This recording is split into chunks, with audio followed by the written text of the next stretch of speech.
Hello guys, ito po yung pagkain namin sa araw na ito. Beef steak po yan. So yummy. So gusto nyong kumain ng ganito, ang bango pa. Baka ang baka talaga, no? Ito po yun ang pagkain nila sa araw na ito. Oo, charap.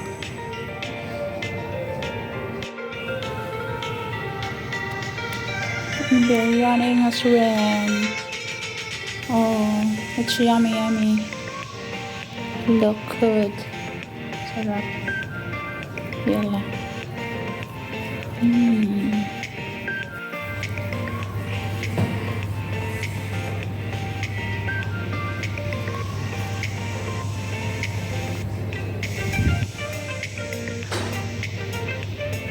Ito po yung tinatawag nila na hummus.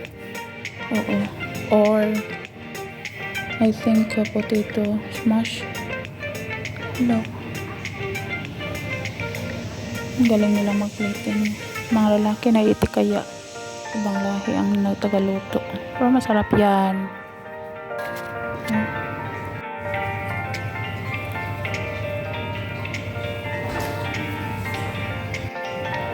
At syempre hindi mawawala yung kanin, maalat-alat na kanin kasi Arabic na rice yan.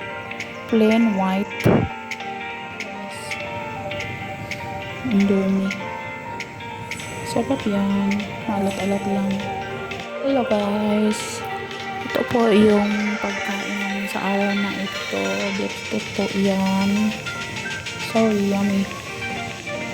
So gusto nyong kumain ng ganito, ang bango pa. Baka ang baka talaga, no? Ito po yun ang pagkain nila sa araw na ito. Oo, charap.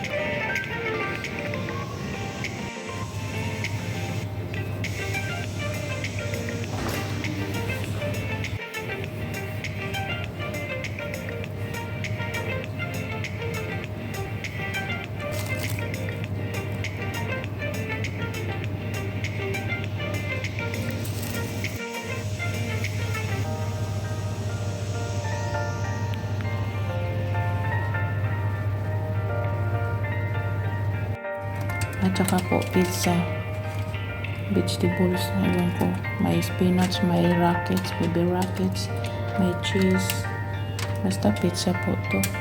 Oo, kain, dami nilang pagkain, no? Bye muna, thank you.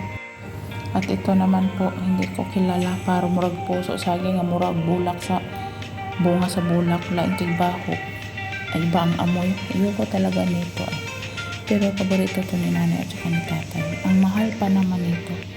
Oo. At saka hindi ko rin alam ang pangalan nito. Basta ang makain dito sa gitna lang yung malambot. Madami daw itong vitamins C. Oo. Kaya kayo dyan nasa Islamic area. Oo. Anong pangalan nito? Ayoko din ang lasa nito. Pero masarap to. Mahal. Paborito ni nanay daw yan. Bibili siya nito. 52 ang kilo po. Tapos 2 piraso lang sa kilo. Wala naman kalaman-laman, di ba? Murag puso sa saging, murag bulak, iwan. Hi. What is this? Masarap. Arabic po. Yan na pagkain. Hindi ko kilala. Sino may nakaalam dito? Basta ang alam ko, broccoli po ba yan? O cauliflower, ano ba talaga, with mushroom, with pasta na iba po ang style. Pasta din yan. Yeah, sarap. Kain.